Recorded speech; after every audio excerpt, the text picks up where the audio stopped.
Hey everybody, how's it going? Happy Friday. Trade recap today, Friday, July 25th, $468.73. I'm gonna just refresh this because this isn't showing. Um, so you see my little graph, my fun little graph. The reason why it comes all the way down to 704 is because I was in MCVT. I had such strong conviction this was gonna reverse, so um I didn't let it take me out. I just like fired off my entries and then looked to cover when I could. So let's just talk about it. Started. I'll start with saying kind of what I would do differently. So we had this set an overhead resistance. Basically everything above like 3 was getting shorted, right? Start climbing back up towards 3, and then we see there was this little sell off from like 267. God, every time, man. To 2-4, and then it started climbing back up. It broke out of here with a little bit of volume, but then was slowing. Um, Momentum was slowing, and so I hop in short about 2.9 looks like, yeah, 2.93, and then it just chops and everything below 2.8 was getting bought up. So like very strong support at 2.8 for some reason. And my take profit I think was like 2.4. So, very high ATR here is at like 32 cents, and we just don't wick down 32 cents. And this is the 1 minute. So, on the 3 minute it's like 45 cents. So that's why I was around like 2.4, but we have indecision, so I'm holding. And then it just breaks out higher. And then that momentum starts to slow again at like 3.3. So the next time it goes above it, I short again, and then it breaks out higher. And then at this point, I'm getting into that kind of dangerous territory because pre-market, you just don't know what's going to happen. But this had no news. It was crazy overextended, like way too high for such a short period of time. And then volume does peak out here. I added again into this indecision, like above 392. And I tried it to add one more time at like 4.3, but I didn't have enough shares. And so I like located the shares. By that point, it was already under 4. And I was like, yeah, this is when it's going to crack for sure, especially after this candle with volume. I did think like, here it would start reversing, but it just held for some reason. And this is why I'm like, maybe I should hop away from pre-market trading, because it's like, it seems like this is starting to happen more often. And I'm not seeing those huge pushes up and then collapse immediately, like in the next candle, like I used to.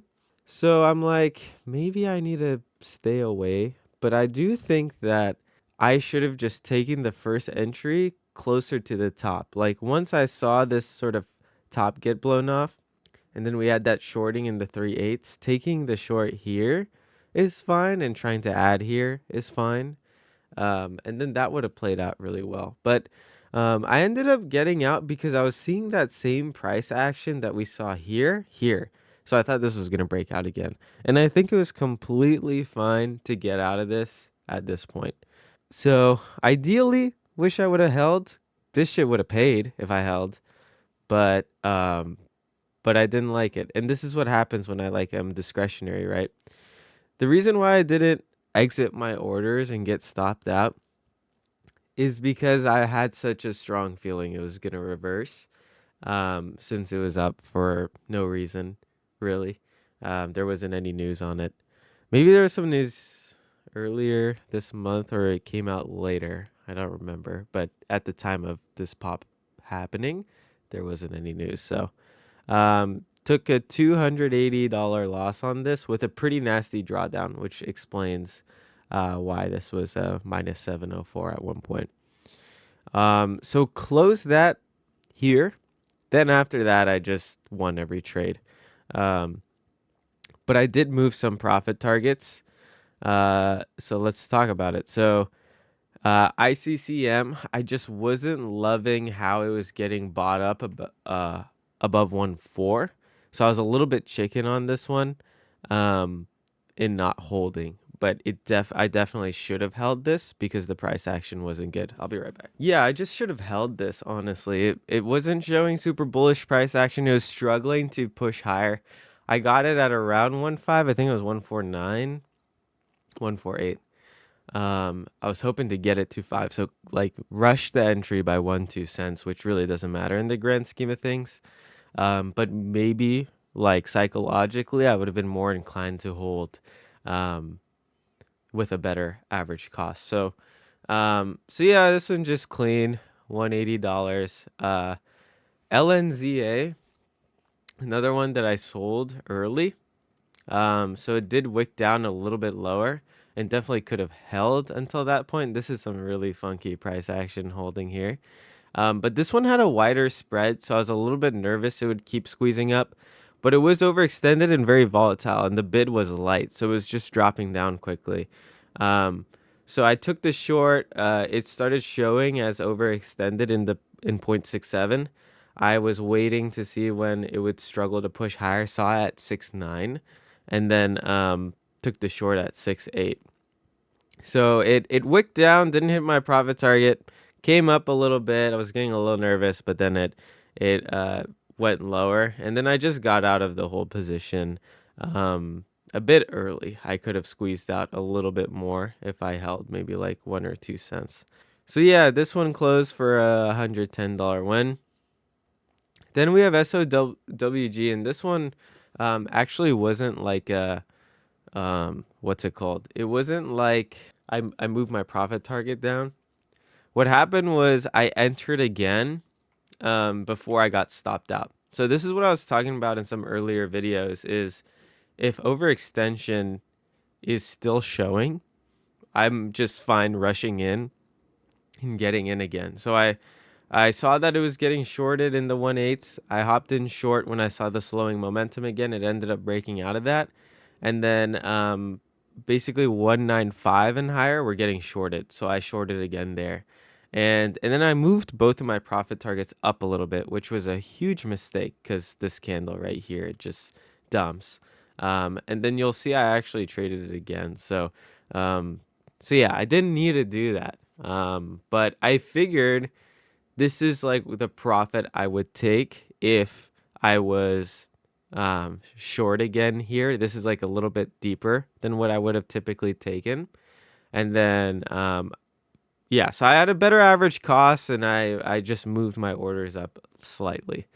So close $255 on this, $240 drawdown. So maintaining that 1-to-1. DPRO. Man, DPRO, every time I enter on the first entry, it's too early. So I was getting a little bit nervous with the increasing ATR, increasing volume. I get in at 6.8, and my profit target was deep, like basically to the start of the move because of how high ATR was. And I moved it up to like VWAP, obviously didn't matter. So I shouldn't have done that for this, but missed out on $100 here by moving it like that. You see here, there is that shorting here. We start getting there, slowing momentum, but it breaks higher, and I was just getting nervous. So, yeah, immediately collapsed after, as that typically happens for me.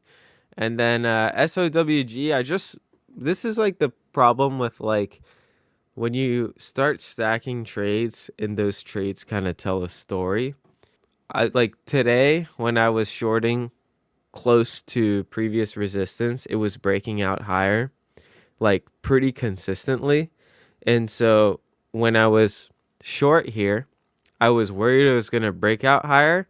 And that made me want to move my profit target up on the pullback. And I didn't need to do that. So another trade where I missed out. So missed out on like $60 there. Missed out on 100 here, and then like $20 on LNZA, but honestly that one, like, who really cares? MCVT definitely could have like traded again. It did pop up later, like today, like it started popping up to the resistance it set, So I could have traded again, but I was like, no, I'm just gonna take this win and get out of here. So um best day of the month, obviously, because I'm scaling up, it just makes sense. But honestly, not one of the best trading days. Like too many instances of me moving my profit target up.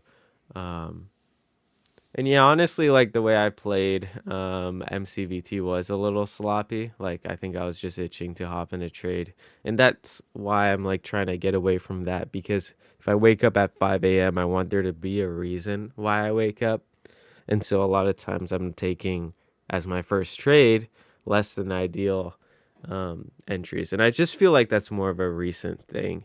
I don't think that's a trend, but yeah, thanks for watching. Hope everyone has a blessed weekend and peace.